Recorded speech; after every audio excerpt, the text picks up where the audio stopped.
유대 백성들이 고레스의 칙령으로 다시 고향 땅으로 돌아온 때가 주전 538년입니다. 그리고 2년 후인 주전 536년에 예물을 모아 성전에 기초를 놓습니다. 그런데 사마리아 사람들이 방해로 말미암아 그만 성전 건축이 중단이 되어집니다.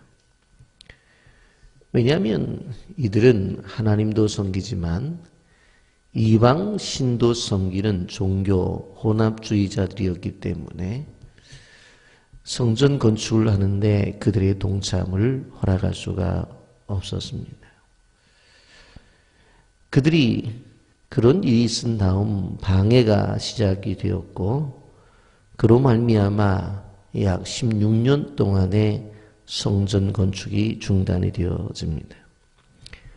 에스라서 4장 24절에 보면 이 예루살렘에서 하나님의 성전 공사가 바사왕 다리오 제2년까지 중단되니라 라고 이렇게 말씀을 합니다.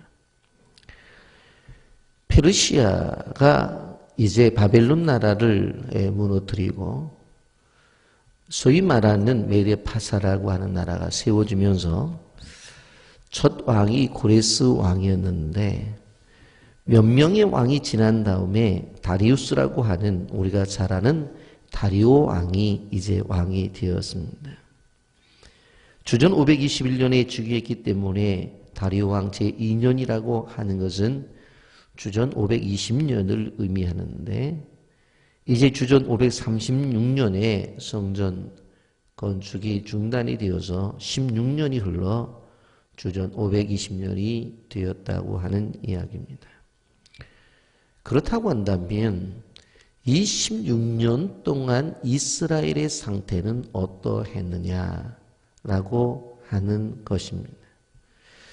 성전 건축을 시작했다가 사마리아 사람들의 방해로 말미암아 중단이 되었는데 그 중단 기간이 한두 해가 아니라 16년 동안 중단되었을 때에 우리는 이스라엘 민족의 상태를 주의 깊게 봐야 될 필요성이 있습니다. 긍정적인 부분과 부정적인 부분이 바로 성경에서 말씀하고 있는데 긍정적인 부분은 그래도 끊임없이 예배는 드려졌다라고 하는 것입니다. 하나님께 단을 쌓았습니다. 희생 제사를 드렸습니다. 지금까지 중단되었던 그러한 제사를 드렸습니다. 하나님이 명하신 대로 끊임없이 아침 저녁으로 번제를 드렸고 거룩한 절기 예배를 드렸다고 에스라서 3장 3절부터 5절까지 말씀합니다.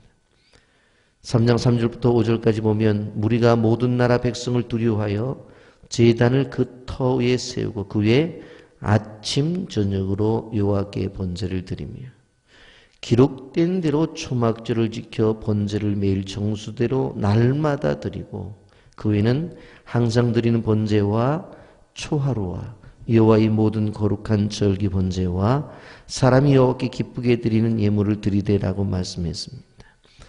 우리가 에스라서 3장을 공부하면서 그 말씀 속에서 송구 영십의 예배가 나오고 오늘 본문에도 초하루 예배, 월상 예배가 나오고 안식일 주일 예배가 나오고 매일 드리는 새벽기도 더 나아가 저녁 예배까지도 성경에 분명히 명시가 돼 있었다고 말씀을 드렸습니다.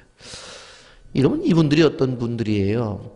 70년 동안 바벨론의 포로로 잡혀갔다가 돌아온 사람들이에요. 그런데 70년 만에 돌아온 사람들이 송구영신 예배를 드리고 월상 예배를 드리고 주일 예배를 드리고 아침 예배를 드리고 저녁 예배를 빠짐없이 드렸다는 것이 쉽겠느냐는 거예요.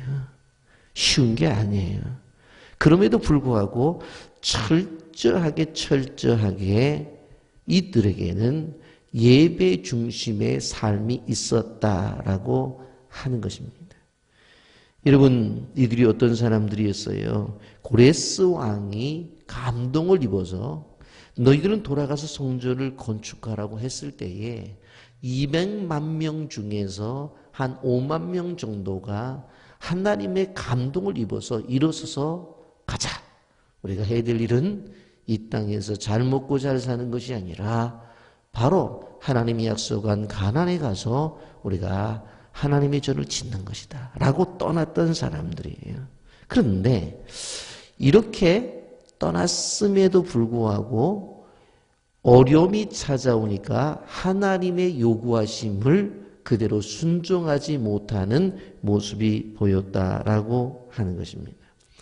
이런 믿음에는 두 가지의 믿음이 있다고 제가 늘 말씀을 드리죠. 하나는 예수를 믿음으로 구원을 받는 구원 믿음이 있고, 또 하나는 구원을 받은 사람들이 삶 속에서 생활 속에서 이루어내는 구원 믿음을 뛰어넘는 생활 믿음을 제가 말씀을 자주 드립니다. 안 된다는 것을 되게 하고 불가능한 것을 이루어내고 남들이 절대로 이건 될 수 없다는 일들을 예수의 이름으로 해내는 능력, 거기까지 우리가 가야 된다고 하는 거예요. 그런데 이스라엘 사람들이 실질적으로 이렇게 분명코 자기가 살고 있던 땅을 떠난 거 분명해요. 성전을 지으러 온 거 분명해요. 그런데 방해가 오고 주변 사람들이 회망을 놓으니까 그대로 주저앉아 버렸다라고 하는 것입니다. 학개 선지자는 이러한 상태에 있었을 때에 그들을 향해서 예언한 메시지가 학개서 1장 6절에 나타납니다. 너희가 많이 뿌릴지라도 수확이 적으며 먹을지라도 배부르지 못하며 마실지라도 흡족하지 못하며 입어도 따뜻하지 못하며 일꾼이 싹쓸 받아도 그것을 구명 뚫어진 전대의 놈이 되느니라, 이렇게 말씀합니다. 여러분 생각을 해보세요. 이 농사를 짓는 사람이 봄에 씨앗을 뿌리면 수확을 기대하는데 수확이 되지를 않아요. 아무리 먹어도 배부르질 않습니다. 아무리 입어도 따뜻하지를 않아요. 뭘 버는 것 같은데 다 빠져나가서 나중에 남는 게 없어요. 여러분, 또한 더 나가서 삶에만 그런 것이 아니라 자연적 제도와요.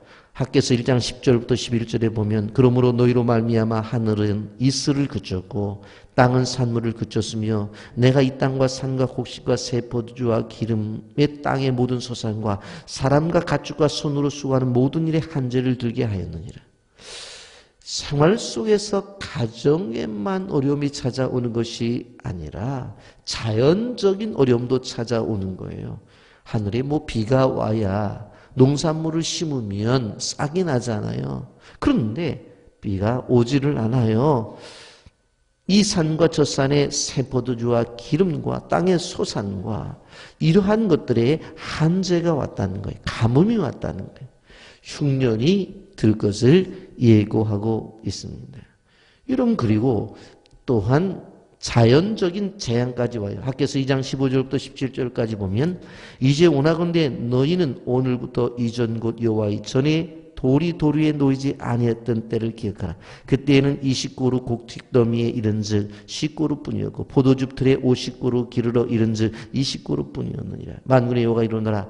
내가 너희 손으로 지은 모든 일에 곡식을 마르게 하는 재앙과 깐부기 재앙과 우박으로 쳤으나 너희가 내게로 돌이키지 아니하였느니라. 농사를 지어서 집에 잔뜩 갖다 놨어요. 나중에 먹으려 보니까 곰팡이가 다 났습니다. 집에 농사를 지어서 쌓아놨어요. 그랬더니 폭풍우가 와서 싹 날아가지고 가버렸어요. 여러분, 이러한 자연적 재해와 재앙이 끊임없이 일어날 것이다. 학개 선지자를 통해서 말씀하신 것이 뭐예요? 가정 안의 내적인 것들, 그리고 자연적인, 그리고 더 나가서 재앙까지도 이야기하고 있는 것을 볼 수가 있습니다. 여러분, 우리가 알아야 될 것은 최소한도 믿음의 사람들은 믿음의 실패가 삶의 실패라고 하는 것을 알아야 돼요. 제일 먼저 우리가 우리의 삶을 회복하기 위해서는 믿음의 회복이 우선되어져야 된다고 하는 것이 성경이 가르쳐 주는 거예요. 우리는 믿음을 저버리고 어떠한 신앙의 회복을 하게 되겠다고 삶의 회복이 되겠다고 생각하는 사람들이 있는데 절대로 성경은 그렇지 않아요. 여러분, 여호와의 전을 지으라고 왔어요. 그런데 정작 여호와의 전은 짓지 아니하고 자기 집에 먼저 관심이 있었어요. 학개서 1장 9절에 너희가 많은 것을 바랐으나 도리어 적었고 너희가 그것을 집으로 가져갔으나 내가 불어버렸느니라. 나 만군의 여호와가 말하노라. 이것이 무슨 까닭이냐? 내 집은 황폐하였으되 너희는 각각 자기의 집을 짓기 위하여 빨랐습니다. 여호와의 전은 기초만 놓고 하나도 짓지 아니하고 자기 집만 짓고 있다고 하는 것입니다. 그래서 뭐라고 말해요? 너희들이 몸은 돌아왔지만 마음은 돌아오지 아니했다라고 하는 것입니다. 그래서 스가랴 선지자를 통해서 1장 3절에 그렇게 말하잖아요. 그러므로 너희는 그들에게 말하기를 만군의 여호와께서 이처럼 이르시되 너희는 내게로 돌아오라. 만군의 여호와의 말이니라. 그리하면 너희가 내게로 내가 너희로 돌아가리라. 만군의 여호와의 말이니라. 여러분, 단순한 회개를 말하는 게 아니에요. 비전의 회복을 말하는 것이고 사역의 회복을 말하는 거예요. 아, 내가 하나님께로 돌아가겠다. 돌아가자. 그런 마음으로만 이야기하는 것이 아니라 하나님께서 우리를 향해서 부르신 부름에 대한 소명에 대한 자기 자리를 찾아가는 거예요. 이들에게 필요한 것은 무엇입니까? 성전을 지으러 왔으면 성전 짓는 거예요. 그것이 하나님의 원하심이었어요. 우리가 기억해야 될 것이 무엇인가 하면 이들이 믿음이 있었기 때문에 돌아온 사람들이에요. 수많은 사람들보다 그래도 나은 사람들이. 그러나 하나님이 원하시는 것은 단순히 몸만 돌아온 것이 아니라 너희들이 왜 돌아왔냐는 거예요. 그 목적을 잊고 있다는 거예요. 그래서 하나님께서 돌아오라고 말하는 것은 뭐냐면 사명의 회복을 말하는 것이고 바로 비전의 회복을 말하는 거예요. 하나님이 이 세상에 우리를 부르신 보내신 목적의 회복을 말하는 거예요. 그냥 오늘을 살아간다고 해서 그냥 우리가 살아가는 게 아니다라고 하는 것입니다. 여러분, 이러할 때 이분들에게 나타난 것이 뭐예요? 하나님의 말씀입니다. 오늘 5장 1절에 이렇게 말합니다. 선지자들 곧 선지자 학개와 이또의 선지자 스가랴가 이스라엘의 하나님의 이름으로 유다와 예루살렘에 거주하는 유다 사람들에게 예언하였더니 그렇게 말씀하고 있습니다. 이렇게 주저앉아 있는 이스라엘 백성들에게 하나님께서 하신 것이 뭐예요? 선지자를 보냈다라고 하는 것입니다. 이때 보낸 선지자가 누구예요? 학개 선지자와 스가랴 선지자예요. 우리가 이미 지난 46차 때 호세아, 요엘, 아모스 공부하면서 학개, 스가랴 다 말씀을 드렸죠. 여러분, 무의미한 삶을 살아가는 사람들에게 하나님이 하신 방법이 무엇입니까? 바로 선지자를 보냈다라고 하는 것입니다. 여러분, 우리는 이 말씀 속에서 큰 도전을 받아야 돼요. 주저앉아 있는 사람들에게, 소명을 잃어버린 사람들에게 성전을 지으라고 하나님이 돈을 보낸 게 아니에요. 지금 사마리아 사람들이 회방을 했다고 그랬죠. 그러니 권력을 가지고 그 회방하는 무리들을 무너뜨릴 어떤 권력자를 보낸 것이 아니라 하나님께서 말씀을 전할 선지자를 보냈다고 하는 겁니다.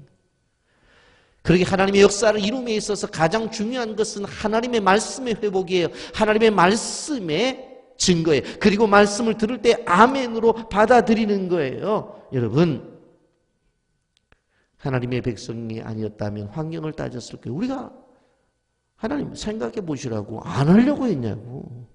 그 수많은 한 200만 명 중에서 우리는 그래도 일어나서 그동안 이루어놨던 모든 것들을 놔두고 우리가 고향에 돌아왔다고.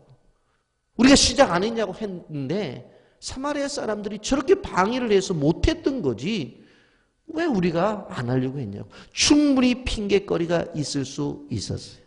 그런데 오늘 성경을 보면 그러지 않아요. 하나님의 말씀이 임하죠. 말씀이 임하죠. 하나님께서 하나님의 역사를 이루실 때 그 무엇보다도 다른 어떠한 조건과 환경보다도 말씀을 통해서 그들에게 도전을 주는 것이 시작이라고 하는 거예요. 여러분, 환경은 변한 거 없어요. 아직까지도 방해하는 사마리아 사람들은 주변에 늘 위해요. 그런데도 불구하고 하나님께서 제일 먼저 하는 작업이 뭐예요?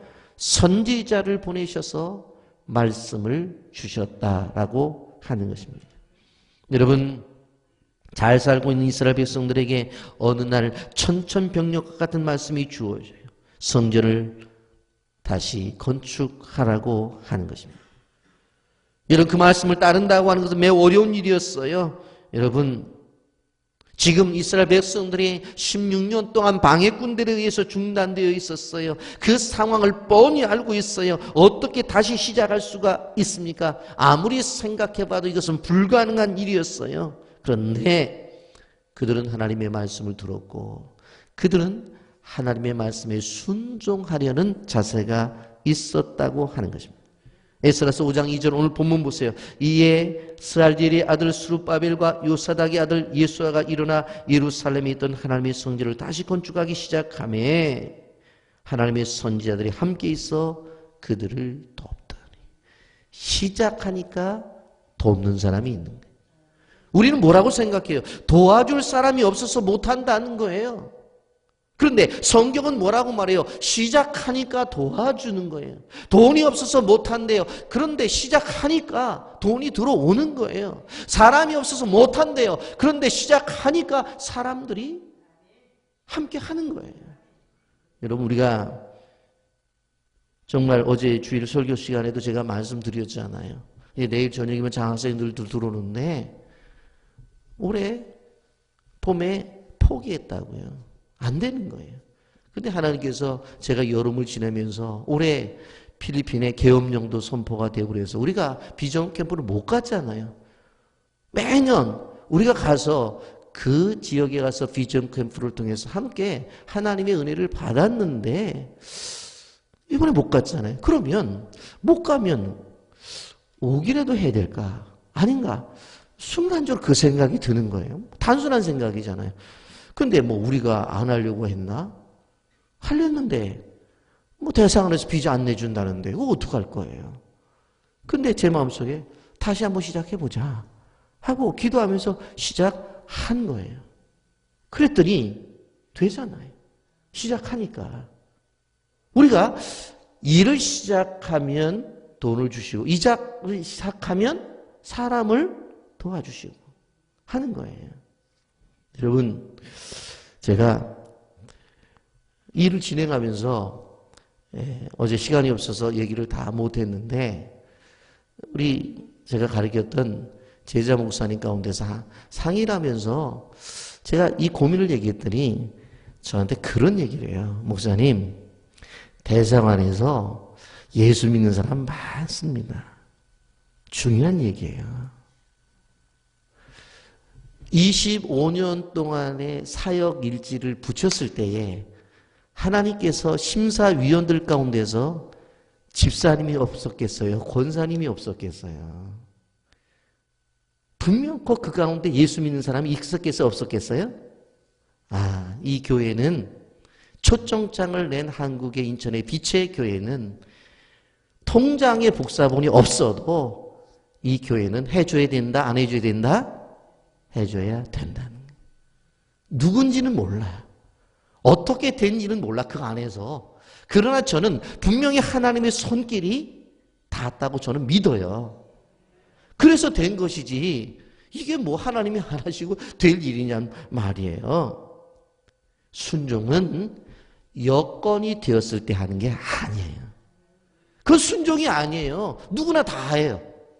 그러나 진정한 순종이라고 하는 것은 여건이 되어지지 않았지만 하나님을 믿기 때문에 하는 게 순종이에요.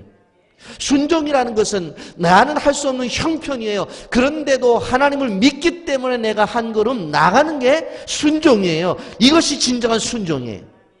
이걸 우리가 알아야 되는 거예요. 여러분 생각해 보면 조건이 언제가 좋았을 것 같아요? 이스라엘 백성들에게 옛날이 더 좋았어요. 그때 여러분 메데 파사라고 하는 나라를 떠나게 되어질 때에 분명히 우리가 말씀을 통해 들었잖아요. 고레스 왕을 감동시켰고 또 그 백성들을 감동시켰고 이스라엘 백성들을 감동시켜서 떠났고 바벨론에 있었던 사람들이 감동해서 뭐 하라고 해서 성전 지으라고 다 재물 주었다고 그랬잖아요. 16년 지었는데 그 돈 있었겠어요? 다 썼지? 16년 전이 환경이 더 좋았어요. 지금은 환경이 더 안 좋아요. 그런데도 불구하고 말씀을 듣고 말씀에 순종해서 나가니까 역사는 이루어지는 거예요. 아멘입니까? 다시 시작하는 것이 어려워요. 그러나 하나님이 말씀하시면 예와 아멘만 있을 뿐이에요. 고린도전서 1장 20절에 이렇게 말합니다. 하나님의 약속은 얼마든지 그리스도 안에서 이해가 되느니 그런즉 그로 말미암아 우리가 아멘하여 하나님께 영광을 돌리게 되느니라. 우리가 말씀을 들을 때 아멘 그러면 하나님께 영광이 된대. 오늘 새벽에도 아멘 그러니까 이게 하나님의 영광이 된대. 하나님 앞에 영광 돌리는 거 뭐 큰일 너무 생각하지 마세요. 하나님께서 말씀 주실 때 아멘 그러면 그게 영광이 된대요. 아멘. 이게 하나님의 역사예요. 여러분 우리는 기억해야 돼요. 하나님께서 우리에게 주시는 것, 하나님께서 우리에게 왜 우리의 삶을 이렇게 영위하시는가. 많은 사람들은 살기 때문에 예배를 드린다고 생각을 해요.